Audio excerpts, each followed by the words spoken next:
Hi friends, welcome to PhD Code YouTube channel. ഇന്നത്തെ വീഡിയോയിൽ നമ്മൾ പഠിക്കുന്നത് പ്രധാനപ്പെട്ട പുരസ്കാരങ്ങളാണ്. ഇപ്പോൾ നമുക്ക് ഡിഗ്രി ലെവൽ പ്രിലിമിനറി എക്സാം ഒക്കെ നടന്നുകൊണ്ടിരിക്കുകയാണ്. അതിനുശേഷം നമുക്ക് അടുത്ത മാസങ്ങളിൽ ഖാദി ബോർഡ് മെയിൻ എക്സാമുകളൊക്കെ വരുന്നുണ്ട്. അപ്പോൾ ഈ എല്ലാ എക്സാമിനും നമുക്ക് പ്രയോജനപ്പെടുന്ന ഒരു വീഡിയോ തന്നെയാണിത്. നമുക്ക് CAയുടെ ഭാഗത്തു നിന്ന്, കറണ്ട് അഫയേഴ്സിൻ്റെ ഭാഗത്തു നിന്ന് ഈ പുരസ്കാരങ്ങൾ, അവാർഡുകൾ പോലുള്ള ഒരു ക്വസ്റ്റ്യൻ നമുക്ക് എന്തായാലും പ്രതീക്ഷിക്കാവുന്നതാണ്. അതുകൊണ്ട് തന്നെ ഈ വീഡിയോ നിങ്ങൾ കംപ്ലീറ്റ് ആയിട്ട് കാണാനായിട്ട് ശ്രമിക്കുക. സ്കിപ്പ് ചെയ്യാതെ കംപ്ലീറ്റ് ആയിട്ട് കണ്ടിട്ട് പഠിക്കുക. ഓക്കെ, നമുക്ക് പെട്ടെന്ന് തന്നെ സ്റ്റാർട്ട് ചെയ്യാം. ഓക്കെ, അപ്പോൾ നമ്മൾ ഇന്നത്തെ ക്ലാസ്സിൽ പറയുന്നത് കേന്ദ്ര സാഹിത്യ അക്കാദമി അവാർഡാണ്. 2023 കേന്ദ്ര സാഹിത്യ അക്കാദമി അവാർഡ്സ്.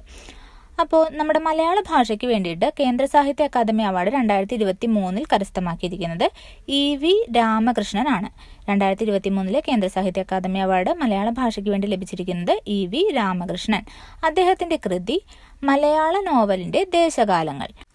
ഓർത്ത് വെച്ചേക്കുക, 2023 കേന്ദ്ര സാഹിത്യ അക്കാദമി അവാർഡ് ലഭിച്ചിരിക്കുന്നത് EV രാമകൃഷ്ണൻ. അദ്ദേഹത്തിൻ്റെ കൃതിയാണ് മലയാള നോവലിൻ്റെ ദേശകാലങ്ങൾ. ഈ ഒരു കൃതിക്കാണ് അദ്ദേഹത്തിന് ഈ പുരസ്കാരം ലഭിച്ചത്.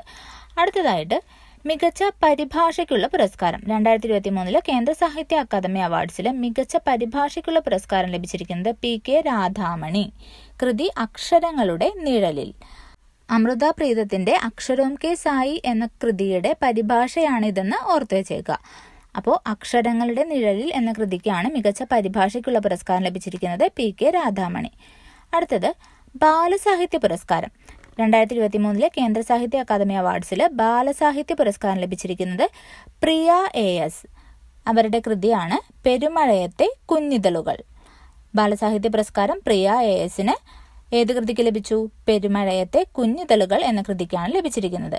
ഈ ഒരു കൃതി 2018 പ്രളയ പശ്ചാത്തലത്തിൽ എഴുതിയിരിക്കുന്ന ഒരു കൃതിയാണെന്ന് കൂടി ഓർത്തു വെച്ചേക്കുക. അപ്പോൾ മികച്ച പരിഭാഷയ്ക്കുള്ള പുരസ്കാരം PK രാധാമണി, കൃതി അക്ഷരങ്ങളുടെ നിഴലിൽ. ബാലസാഹിത്യ പുരസ്കാരം പ്രിയ AS, കൃതി പെരുമഴയത്തെ കുഞ്ഞിതളുകൾ. അടുത്തത് യുവ പുരസ്കാരം. 2023 കേന്ദ്ര സാഹിത്യ അക്കാദമി അവാർഡ്സിലെ യുവ പുരസ്കാരം നേടിയിരിക്കുന്നത് ഗണേഷ് പുത്തൂർ. കൃതി അച്ഛൻ്റെ അലമാര. അതൊരു കവിതാ സമാഹാരമാണ് കേട്ടോ. അച്ഛൻ്റെ അലമാര എന്നുള്ളത് ഗണേഷ് പുത്തൂറിൻ്റെ കവിതാ സമാഹാരമാണ്. ആ ഒരു കൃതിക്കാണ് യുവ പുരസ്കാരം ലഭിച്ചിരിക്കുന്നത്. ഇംഗ്ലീഷ് ബാലസാഹിത്യ പുരസ്കാരം ലഭിച്ചിരിക്കുന്നത് സുധാമൂർത്തി. കൃതി grand parents bag of stories. ഒന്നുകൂടി പറയാം. കേന്ദ്ര സാഹിത്യ അക്കാദമി അവാർഡ്സ് 2023 യുവ പുരസ്കാരം നേടിയിരിക്കുന്നത് ഗണേഷ് പുത്തൂർ. അദ്ദേഹത്തിന്റെ കൃതിയായിട്ടുള്ള അച്ഛന്റെ അലമാര എന്ന കവിതാ സമാഹാരത്തിനാണ് പുരസ്കാരം ലഭിച്ചത്. ഇംഗ്ലീഷ് ബാലസാഹിത്യ പുരസ്കാരം നേടിയിരിക്കുന്നത് സുധാമൂർത്തി. കൃതി grand parents bag of stories. അടുത്തത് നമ്മൾ കേന്ദ്ര സാഹിത്യ അക്കാദമി അവാർഡ്സ് 2022 കൂടി ഒന്ന് നോക്കി വെച്ചേക്കാം. 2022 പ്രധാനപ്പെട്ട അവാർഡുകളും അതുപോലെ സംഭവങ്ങളും ഒക്കെ നമ്മൾ കറണ്ട് അഫയേഴ്സിൽ ഉൾപ്പെടുത്തി പഠിക്കേണ്ടതാണ്. അപ്പം നമുക്ക് 2022 കൂടി ഒന്ന് നോക്കിയേക്കാം. 2022 മലയാളത്തിന് വേണ്ടിയുള്ള കേന്ദ്ര സാഹിത്യ അക്കാദമി അവാർഡ് നേടിയത് പ്രൊഫസർ M. തോമസ് മാത്യു ആണ്. തോമസ് മാത്യുവിനാണ് 2022 കേന്ദ്ര സാഹിത്യ അക്കാദമി അവാർഡ് ലഭിച്ചത്. അദ്ദേഹത്തിന്റെ കൃതി ആശാന്റെ സീതായനം. Professor M. തോമസ് മാത്യുവിന്റെ ആശാന്റെ സീതായനം എന്ന കൃതിക്കാണ് 2022 കേന്ദ്ര സാഹിത്യ അക്കാദമി പുരസ്കാരം ലഭിച്ചത്. അടുത്തത് 2022 വിവർത്തനത്തിനുള്ള പുരസ്കാരം നേടിയത്, മലയാള ഭാഷയ്ക്കുള്ള വിവർത്തനത്തിനുള്ള പുരസ്കാരം നേടിയത് ചാത്തനാത്ത് അച്യുതനുണ്ണി. അദ്ദേഹത്തിന്റെ കൃതി വാമനാചാര്യന്റെ കാവ്യാലങ്കാര സൂത്രവൃത്തി എന്ന കൃതിക്കാണ് പുരസ്കാരം ലഭിച്ചത്. വിവർത്തനത്തിനുള്ള പുരസ്കാരം ചാത്തനാത്ത് അച്യുതനുണ്ണി. കൃതി ഏതാണ്? വാമനാചാര്യന്റെ കാവ്യാലങ്കാര സൂത്രവൃത്തി എന്ന കൃതിക്കാണ് ലഭിച്ചിരിക്കുന്നത്. അടുത്തത് ബാലസാഹിത്യ പുരസ്കാരം. 2022 കേന്ദ്ര സാഹിത്യ അക്കാദമി അവാർഡ്സിൽ മലയാള ഭാഷയിൽ നിന്നും ബാലസാഹിത്യ പുരസ്കാരം നേടിയത് സേതുവിന്റെ കൃതിയായിട്ടുള്ള ചേക്കുട്ടി എന്ന കൃതിക്ക് വേണ്ടിയിട്ടാണ് ഈ ഒരു പുരസ്കാരം ലഭിച്ചത്. ബാലസാഹിത്യ പുരസ്കാരം സേതുവിന്, കൃതി ചേക്കുട്ടി.